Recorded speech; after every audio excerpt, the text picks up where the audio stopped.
সম্প্রতি সায়দাবাদ বাস কাউন্টারে আমাকে একজন লোক একটা কাগজ এনে একটা অ্যাড্রেস জানতে চায়। তো আমি আসলে ফেসবুকে কিছুদিন ধরেই দেখছি এমন কাগজের মাধ্যমে অ্যাড্রেস জানতে চায় এবং খুব সহজেই মানুষকে বশ করে নেওয়া হয়। মূলত এই জিনিসটি দেখে আমি সচেতন ছিলাম, তাই আমি যে লোকটি আমার কাছে অ্যাড্রেস জানতে চেয়ে আমার কাছে আসে কাগজটি নিয়ে আমি তার থেকে বেশ দূরত্বে অবস্থান করেছি, যাতে করে সে আমাকে সেই ড্রাগসটা দিতে না পারে। মূলত এই ধরনের কাগজে করে এক প্রকার ড্রাগস মানুষের শরীরে প্রবেশ করিয়ে দেওয়া হয়।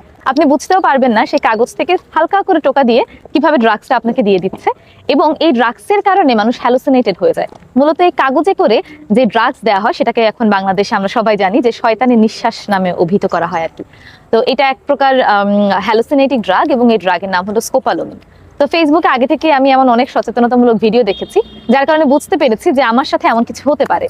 আর এই ড্রাগ যদি একবার আপনার শরীরে চলে যায়, তাহলে আপনি কিন্তু নিজের ইচ্ছায় আপনার মানি ব্যাগ, মোবাইল, টাকা সবকিছু আপনি সেই ছিনতাইকারীর হাতে দিয়ে দেবেন। আপনার আশেপাশে যে মানুষ আছে তারা বুঝতেও পারবে না আপনি নিজের ইচ্ছায় দিচ্ছেন না, বরং সেই ছিনতাইকারীর প্রদত্ত যে ড্রাগ আছে সেই ড্রাগের ইফেক্টের কারণে আপনি আপনার সবকিছু তাকে দিয়ে দিচ্ছেন। তো ফেসবুকে দেখার কারণে আমি সচেতন হয়েছি। বাংলাদেশে ব্যাপক হারে এটি বৃদ্ধি পেয়েছে, তাই শহরগুলোতে অবশ্যই আপনারা সচেতন থাকবেন। এমন অপরিচিত কেউ যদি আপনার কাছে কোনো অ্যাড্রেস জানতে চায় কাগজ দিয়ে, অবশ্যই তার থেকে একটু দূরে অবস্থান করবেন আর মাস্ক পরিহিত থাকবেন অবশ্যই।